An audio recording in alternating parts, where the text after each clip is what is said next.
एक गांव में एक छोटा सा कच्चा घर था, जहां हरीश नाम का एक गरीब लकड़हारा अपनी पत्नी गीता और दो बच्चों के साथ रहता था।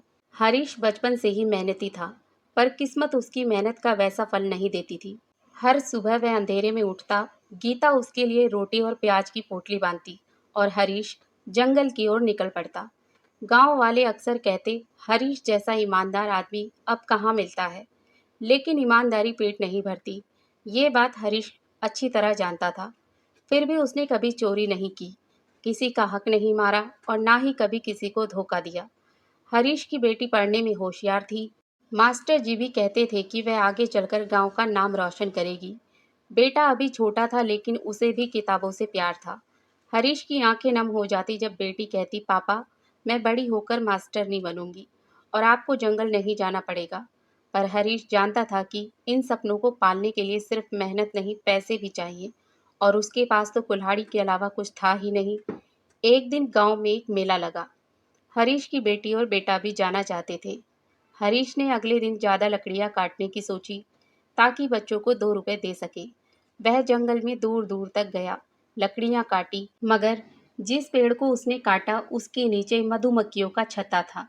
जैसे ही कुल्हाड़ी पड़ी, छत्ता गिर गया और हरीश को काट लिया। उस दिन वह घायल हो गया और घर खाली हाथ लौटा। पत्नी ने रात को पूछा, इतनी चोट क्यों आई है जी? हरीश बोला, सच कहूं तो पेड़ के नीचे से मधुमक्खियां निकली थी, उन्हीं ने काट लिया। गीता बोली, कभी झूठ बोलोगे तो शायद ये दिन ना देखना पड़े। इसके बाद लगातार 3 दिन बारिश हुई। जंगल गीला था, पेड़ फिसलन भरे थे। हरीश का काम बंद हो गया। घर में अनाज नहीं बचा था।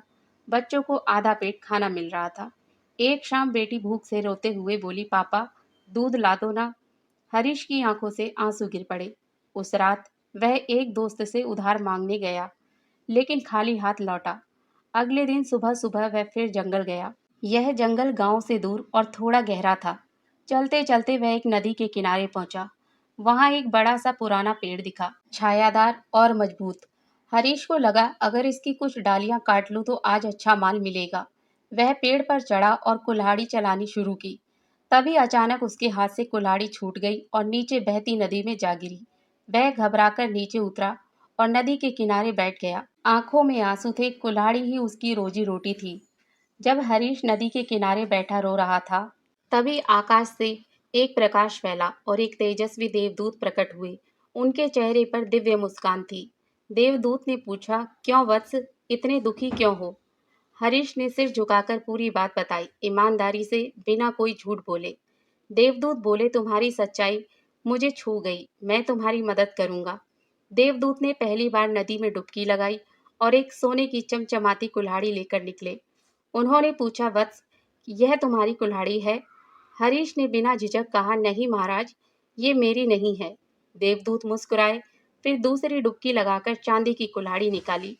हरीश ने फिर सिर हिलाकर कहा, महाराज ये भी मेरी नहीं है। तीसरी बार जब देवदूत डुबकी लगाकर लोहे की पुरानी कुल्हाड़ी लाए, तो हरीश की आंखों में चमक आ गई। हाँ महाराज, ये मेरी कुल्हाड़ी है, उसने खुशी से कहा। देवदूत हंसे और बोले, तुम्हारी ईमानदारी का इनाम तुम्हें अवश्य मिलेगा। लो, ये तीनों कुल्हाड़ियां तुम्हारी है। अब हरीश के तीनों कुल्हाड़ियां थी। वह रोज जंगल जाता और सोने की कुल्हाड़ियों से लकड़ी काटता। जो लकड़ियां वह लाता वे गांव में महंगे दामों पर बिकने लगी। उसका नाम चारों ओर फैल गया। अब वह गरीब नहीं रहा, लेकिन उसकी सादगी, विनम्रता और ईमानदारी वैसी की वैसी बनी रही। कुछ लालची गांव वालों ने हरीश से उस जगह का पता मांगा।